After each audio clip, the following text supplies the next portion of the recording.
Hai everyone, terima kasih yang sudah mengklik video ini. Jadi di video kali ini aku nggak akan bahas dulu mengenai perkembangan behel, tapi di sini aku mau bikin video tentang cerita yang mungkin menurut aku ini menarik.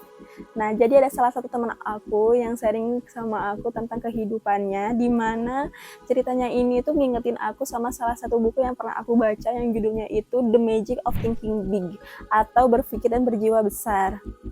Nah, kenapa bisa dikatakan menarik? Menariknya itu, buku yang aku baca ini memiliki kalimat-kalimat yang relate banget dalam kehidupan seseorang. Salah satunya ya teman aku ini. Mungkin di sini juga ada sebagian dari teman-teman yang kehidupannya bakal sama seperti yang akan aku ceritain di versi cerita kita. Di versi cerita ini konsepnya menjadi cerita yang menarik yang mungkin bakal menginspirasi dan menghibur teman-teman di sini yang mungkin lagi kerja, yang lagi galau, lagi mood booster atau mungkin yang lagi beres-beres. Nah, jadi di judul pertama ini atau di part ini aku mau kasih judul tentang ketika emosi menjadi suatu penyakit. Ceritanya ada salah satu teman kita, sebut aja namanya Sandra. Sandra ini adalah seorang mahasiswa yang mempunyai 2 orang adik yang kebetulan masih ada di bangku sekolah. Yang pertama SMA kelas 2 dan yang kedua masih SMP kelas 1. Dan kebetulan kedua orang tuanya pun sudah meninggal sejak 1 tahun yang lalu akibat kecelakaan. Sementara dia harus kerja sambil menyelesaikan kuliahnya yang saat ini sudah semester 7. Dia bekerja di salah satu kafe untuk mencukupi kebutuhan keluarganya. Jadi ceritanya dia ambil pekerjaan karena mata kuliahnya hanya mengerjakan laporan skripsi, walau sebenarnya sangat berat untuk dijalani. Sandra ini tiap dihadapkan rindu akan orang tuanya, sesekali hanya bisa mengurung diri di kamar sembari menangis tapi tidak bersuara. Kebayang gak sih? Nangis tanpa suara itu bener-bener udah di level sakit banget. Melihat kakaknya yang setiap malam selalu sedih, akhirnya adiknya ini yang SMA, kita sebut aja namanya Kintan. Kebetulan adiknya yang SMA ini juga perempuan. Dia mengetuk pintu sambil berkata, "Kak, aku boleh masuk?" Sandra yang tak ingin adiknya tahu dia menangis, langsung menyeka air matanya dengan tangannya. Sandra, "Iya, ada apa Kintan? Tumben kamu ke kamar, nyamperin kakak. Ada apa? SPP-mu sudah jatuh tempo? Atau ada sesuatu yang ingin dibelikah?" Kintan menjawab, "Enggak kak, Kintan mau berhenti sekolah saja." Mendengar itu dari mulut adiknya, Sandra pun marah dan kecewa. "Sandra, apa maksud kamu? Berhenti sekolah? Mau jadi apa? Kamu mau kerja? Kerja apa?" Kintan di sini juga kebingungan karena sejauh ini mereka sebenarnya tidak terlalu dekat. "Aku kasihan sama kakak, harus nyari makan buat kita, harus bayar sekolah kita." Sandra yang saat itu juga kebingungan karena masalah keuangan, akhirnya dia mencoba untuk melamar pekerjaan yang dia rasa gajinya cukup besar. "Kamu sekolah aja. Kalau kamu mau bantu kakak, kamu belajar yang benar." Si Sandra ini akhirnya kirim lamaran lah lewat email-email. Dan lamaran langsung ke perusahaan. Namun, hasilnya masih stuck di interview aja. Melihat kondisi yang semakin kebingungan, bikin dia down dan jatuh sakit. Dia selalu merasakan jantungnya lemah dan merasakan jika kesehatannya itu memburuk. Akhirnya dia sering memeriksakan dirinya ke dokter untuk memeriksakan masalah jantungnya.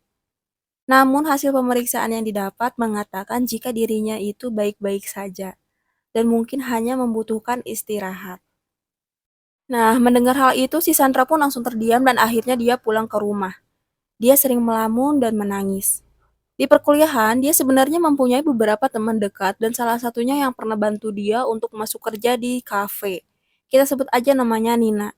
Si Nina ini yang akan peka terhadap Sandra, seringkali menanyakan tentang dirinya. "San, kemana aja? Udah jarang kelihatan." Sandra yang cuma tersenyum dan bilang, "Ada kok, agak sibuk aja. Apalagi kan kita lagi ngerjain skripsi." Nah, bukan suatu kebetulan, mereka bertemu karena di hari itu ternyata ada bimbingan. Dan gak lama kemudian, teman-teman yang lainnya pun juga datang. Ada sekitar 10 orang yang mau bimbingan dengan dosen pembimbing yang kita sebut aja Pak Wira. Melihat Sandra yang sebetulnya anaknya periang dan aktif di organisasi, tiba-tiba anaknya ini murung dan pendiam. bikin orang yang kenal sama si Sandra ini cukup terheran. Namun beberapa mungkin sudah bisa menebak apa yang ada difikirkan sama si Sandra, termasuk juga dosen pembimbingnya. Melihat anak didiknya ini, Pak Wira ini sedikit simpati sama si Sandra. Akhirnya Pak Wira menanyakan soal adik-adiknya. San, bagaimana keadaan adik-adikmu? Si Sandra yang menjawab, baik Pak. Kamu masih tinggal di rumahmu yang lama? Masih kok Pak. Mendengar Pak Wira menanyakan soal si Sandra, si Nina pun sedikit bercanda agar suasananya mungkin tidak hening. Ah Bapak, giliran Sandra jadi tanyain. Tanyain juga lah soal kami semua di sini. Pada sudah makan apa belum? Seketika suasana jadi hangat. Setelah beres bimbingan, si Sandra pun pamit duluan untuk pulang. Oke, terima kasih ya Pak. Saya duluan ya Pak. Duluan ya kawan-kawan. Oke, San. Hati-hati. Sandra yang tadinya merasa biasa seketika merasakan dada dan jantungnya tiba-tiba sesak dan sakit lagi. Alih-alih dia merasakan keadaannya semakin drop dan memang harus segera beristirahat. Karena kurang lebih sudah 4 bulan terakhir ini dia merasakan hal yang aneh di jantungnya. Tapi mengingat dia yang masih harus kembali ke kafe untuk bekerja, akhirnya dia memilih untuk bekerja meskipun sebenarnya dia sudah lelah sekali. Melihat orang-orang di sekitar yang makan bersama keluarganya, dia mengingat kembali akan kedua orang tuanya yang sudah meninggal. Sembari melamun dan bersedih, tak lama kemudian seseorang memanggil untuk meminta menu pesanan. Dan ternyata dia adalah Pak Wira. Ya, benar, dosen pembimbingnya si Sandra ini. Ternyata Pak Wira ini baru tahu juga kalau si Sandra adalah waiters di kafe ini. Bapak, maaf Pak, ini menu kopinya. Sambil memesan kopinya, Pak Wira ini bertanya, kamu baik-baik saja, San? Sandra yang menjawab, maksudnya bagaimana ya, Pak? Pak Wira, iya, saya lihat kamu sering melamun dan terlihat sedih. Dan sekarang saya lihat kamu terlihat sedang tidak baik. Sandra yang menjawab, tidak apa-apa kok, Pak. Saya hanya perlu memeriksakan jantung saya saja. Karena saya sering merasa lemah walau tidak melakukan aktivitas berat. Pak Wira meminta waktunya sebentar untuk mengobrol dengan Sandra. Dia menanyakan tentang kesehatannya. Sandra yang menjawab, saya selalu merasakan gelisah, marah, sedih, dan jantung saya selalu lemah. Bahkan berat badan saya selalu menurun. Saya meyakini jika saya ini sakit jantung, Pak. Mendengar hal itu, Pak Wira pun merasa iba atas pengakuan diri soal pengakuan kesehatannya. Sandra pun bekerja kembali setelah berbincang dengan Pak Wira. Ceritanya, si Sandra ini keluar dari kafenya karena dia merasakan kesehatannya benar-benar memburuk. Dan bukan kebetulan dia memutuskan untuk berhenti bekerja, karena alasan tepatnya dia sering tidak masuk kerja dengan alasan penyakitnya yang dimana sebenarnya pun dia tidak tahu dia mengidap penyakit apa. Sesampainya di rumah, dia melihat kedua adiknya yang sedang melaksanakan sholat maghrib. Dalam hatinya dia merasa kalau dirinya tengah jauh dengan Sang Pencipta. Lalu kedua adiknya itu menghampirinya. Kak, sudah sholat? Sandra yang menjawab, belum.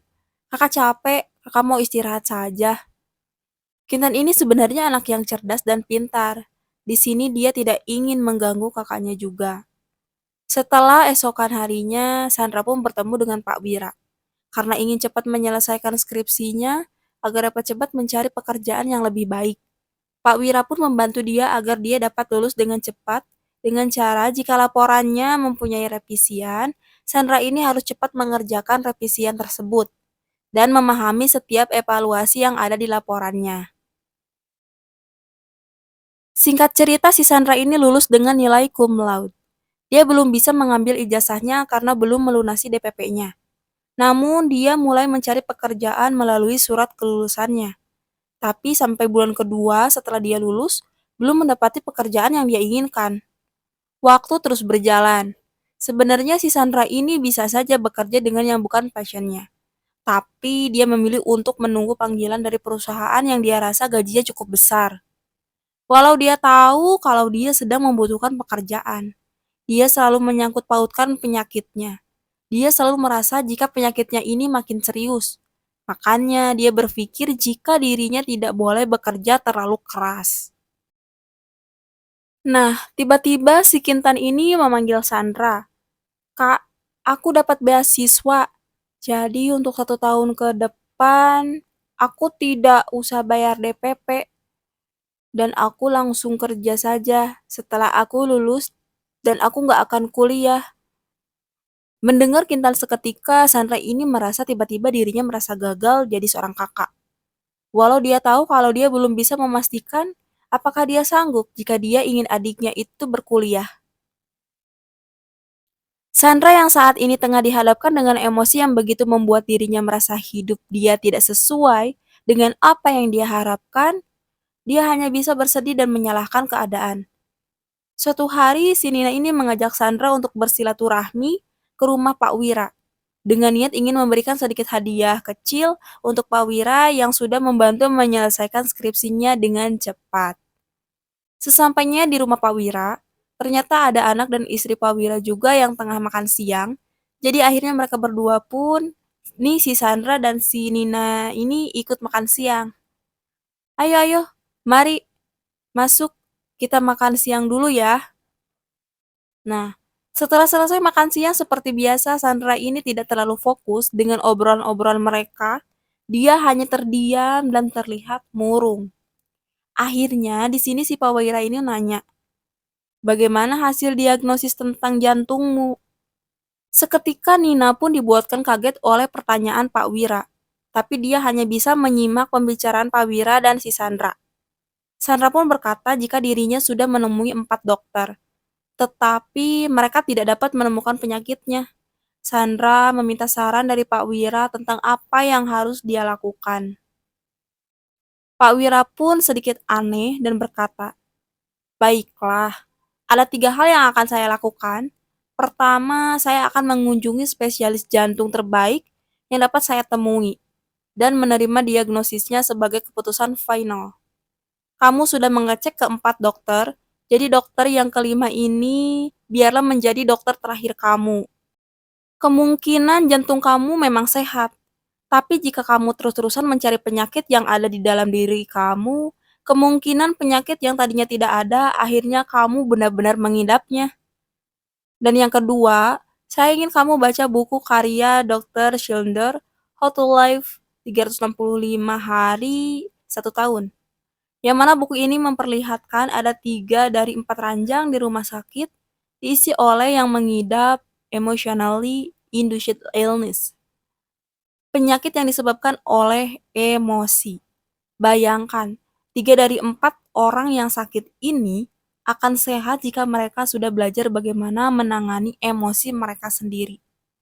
Dan yang ketiga, ada salah satu teman saya, seorang pengacara yang mengidap penyakit TBC.